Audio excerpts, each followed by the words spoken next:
ये विशाल मोल चूहा इथियोपियाई भेड़िए का मुख्य शिकारों में से एक है। एक विशाल मोल चूहे को पकड़ना बिल्कुल भी आसान नहीं है। हालात को और भी मुश्किल बना देता है कि पठारी पिका लगातार एक दूसरे को खतरे की चेतावनी देते रहते हैं। वे बस बहुत सतर्क रहते हैं। लेकिन खुद विशाल मोल चूहा भी आसान शिकार नहीं है, क्योंकि वह कभी भी अपनी बिल से 1 मीटर से ज्यादा दूर नहीं जाता। इतने खुले वातावरण में शिकार में सफल होने के लिए इस इथियोपियाई भेड़िए को अत्यधिक धैर्य और सहन शक्ति रखनी होगी। सौभाग्य से उसे अच्छी तरह पता है कि बिना सोचे समझे दौड़ना शिकार को डरा ही देगा, लेकिन साफ है कि उसका गुस्सैल स्वभाव हावी हो जाता है। ये कोई धैर्यवान बिल्ली जैसा शिकारी नहीं है। सीमा तक धकेले जाने पर इथियोपियाई भेड़िया सचमुच बिल को खोदने की कोशिश करता है।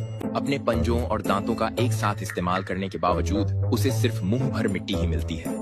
पास ही एक विशाल मोल चूहा यह दृश्य देखता है और हैरानी में जड़ हो जाता है। क्या यह बेवकूफ पागल हो गया है? लेकिन इथियोपियाई भेड़िए को इससे कोई फर्क नहीं पड़ता। वह तो बस जितनी जल्दी हो सके एक मोटा मोल चूहा पकड़ना चाहता है। लेकिन विशाल मोल चूहे का बिल प्रणाली बेहद जटिल है। कोई और विकल्प न होने पर इथियोपियाई भेड़िया एक नई रणनीति अपनाता है। वह बिल के मुहाने में हवा फूंकना शुरू करता है। वह मोल चूहों को बाहर निकालने की कोशिश करता है। हैरानी की बात है, यह तरीका सचमुच काम करता हुआ लगता है, लेकिन जो जानवर बाहर आता है वो कोई विशाल मोल चूहा नहीं है। वह तो सिर्फ एक छोटा पिका है। अगर उसे एक विशाल मोल चूहा पकड़ना है तो उसे और भी शिकार की रणनीतियां चाहिए होंगी। अपना धैर्य वापस पाते हुए इथियोपियाई भेड़िया हर कदम को धीमा कर देता है।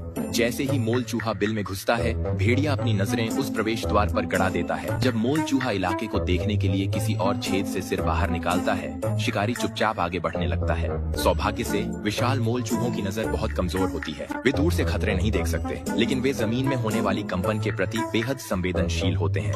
तो इस समय सब कुछ इसी एक चाल पर निर्भर करता है। इथियोपियाई भेड़िया अपना शरीर जमीन से सटा लेता है, लगभग घुटनों के बल रेंगता हुआ आगे बढ़ता है। जैसे ही सफलता करीब होती है, दूर खड़ा एक पिका सब कुछ बिगाड़ देता है। लेकिन भेड़िया तुरंत देखता है कि ज्यादा दूर नहीं, एक और विशाल मोल चूहा फिर से बाहर निकलता है। अगर वह अब हमला नहीं करता तो आज का दिन पूरी तरह असफलता में समाप्त हो जाएगा। उसे खाली हाथ लौटकर रिपोर्ट करनी पड़ेगी। यह शिकार बिल्कुल भी आसान नहीं रहा है।